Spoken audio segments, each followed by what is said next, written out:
Halo semuanya, Solusi Riu di sini. Selamat datang kembali di channel kami yang selalu berusaha memberikan tips keuangan. Seperti biasa, rekan saya akan menceritakan kisah-kisah yang pernah terjerat pinjaman online. Mohon maaf jika ada nama atau kisah yang sama, intinya petik pelajaran yang ada di kisahnya. Silakan duduk tenang, pakai headset dan selamat menikmati kisahnya. Kali ini saya akan membahas kisah dari seseorang yang tinggal di sebuah desa terpencil di daerah ibu kota. Hiduplah seorang wanita bernama Siska dengan 5 orang anaknya. Suami Siska bekerja sebagai buruh pabrik di kota.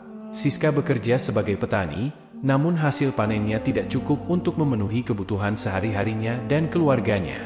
Suatu hari, Siska pergi ke pasar untuk membeli kebutuhan sehari-hari. Saat sedang berjalan-jalan di pasar, dia melihat seorang wanita sedang membagikan brosur pinjaman online. Wanita tersebut menawarkan pinjaman dengan bunga rendah dan persyaratan yang mudah. Siska pun tertarik dan memutuskan untuk mengajukan pinjaman sebesar 10 juta rupiah. Awal-awalnya Siska rajin membayar pinjamannya. Namun, seiring berjalannya waktu, beban hutang mulai membebaninya. Suku bunga pinjamannya ternyata lebih tinggi dari yang dia perkirakan, dan cicilan bulanannya menggerogoti pendapatannya yang kecil. Siska mencoba segala cara untuk mengikuti pembayarannya, namun dia tetap tidak mampu. Suaminya juga tidak bisa membantu banyak karena gajinya pas-pasan. Panggilan dari penagih hutang yang tak henti-hentinya menjadi sumber kecemasan yang konstan bagi Siska. Dia takut kehilangan rumahnya dan diusir dari desa. Dia juga takut tidak bisa memenuhi kebutuhan anak-anaknya. Suatu hari, Siska menerima telepon dari penagih hutang yang mengancam akan membawanya ke pengadilan jika dia tidak segera membayar hutangnya. Siska merasa putus asa dan tidak tahu harus berbuat apa. Malam itu, Siska duduk sendirian di ruang tamunya, memandangi anak-anaknya yang sedang tidur. Dia menangis terisak-isak, menyesali keputusannya untuk mengajukan pinjaman online. Siska tahu bahwa dia harus segera menemukan cara untuk melunasi hutangnya. Dia tidak ingin kehilangan keluarganya. Keesokan harinya, Siska pergi ke kantor desa untuk meminta bantuan. Kepala desa mendengarkan cerita Siska dengan sabar dan menawarkan untuk membantunya.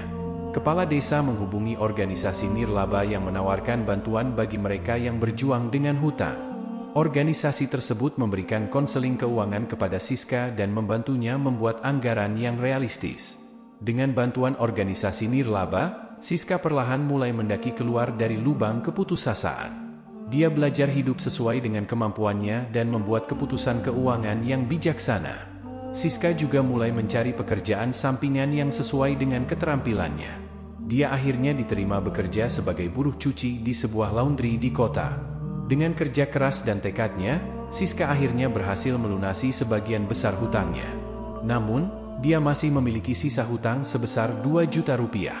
Suatu hari, Siska sedang berjalan-jalan di desa ketika dia bertemu dengan seorang wanita tua yang sedang duduk di teras rumahnya. Wanita tua tersebut adalah tetangganya yang sudah lama tidak bertemu. Wanita tua tersebut bertanya kepada Siska tentang kehidupannya. Siska pun menceritakan tentang masalah hutangnya. Wanita tua tersebut mendengarkan cerita Siska dengan sabar. Setelah Siska selesai bercerita, wanita tua tersebut mengeluarkan sebuah amplop dari sakunya dan memberikannya kepada Siska. "Ini untukmu," kata wanita tua tersebut. "Semoga bisa membantumu melunasi hutangmu." Siska seketika terkejut, dia tidak tahu dari mana wanita tua tersebut mendapatkan uang tersebut. "Terima kasih," kata Siska. "Tapi, saya tidak bisa menerimanya." "Jangan menolaknya," kata wanita tua tersebut. "Aku tahu kau sedang kesulitan. Aku ingin membantu." Siska pun menerima amplop tersebut. Dia membuka amplop tersebut dan melihat bahwa di dalamnya terdapat uang sebesar 2 juta rupiah. Siska sangat terharu. Dia tidak menyangka bahwa wanita tua tersebut akan membantunya.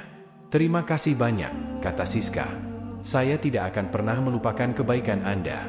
Siska pun pulang ke rumah dengan perasaan lega. Dia akhirnya bisa melunasi semua hutangnya. Siska bersyukur atas bantuan dari wanita tua tersebut. Dia juga belajar bahwa ada banyak orang yang peduli dan ingin membantu orang lain yang membutuhkan. Banyak orang yang terjebak dalam utang pinjaman online karena mereka tidak sengaja bertemu dengan penawaran pinjaman. Mereka tidak mencari-cari pinjaman, tetapi tiba-tiba ditawari pinjaman oleh seseorang, dan kebetulan juga lagi butuh tapi tidak ada niat. Pentingnya untuk selalu bersyukur dalam setiap kondisi yang dimiliki sekarang agar tidak terjebak dalam pinjaman online. Dan kita harus berhati-hati terhadap penawaran pinjaman online yang tidak jelas. Kita harus memastikan bahwa pinjaman tersebut legal dan memiliki bunga yang wajar. Dan yang paling penting terdaftar di OJK. Itulah satu dari sekian cerita tentang pinjaman online. Semoga banyak pelajaran yang bisa teman-teman keuangan dapatkan. Terima kasih sudah menonton video kami. Sampai jumpa di kisah-kisah berikutnya. Tim Solusi Ryu pamit undur diri. Dan salam keuangan.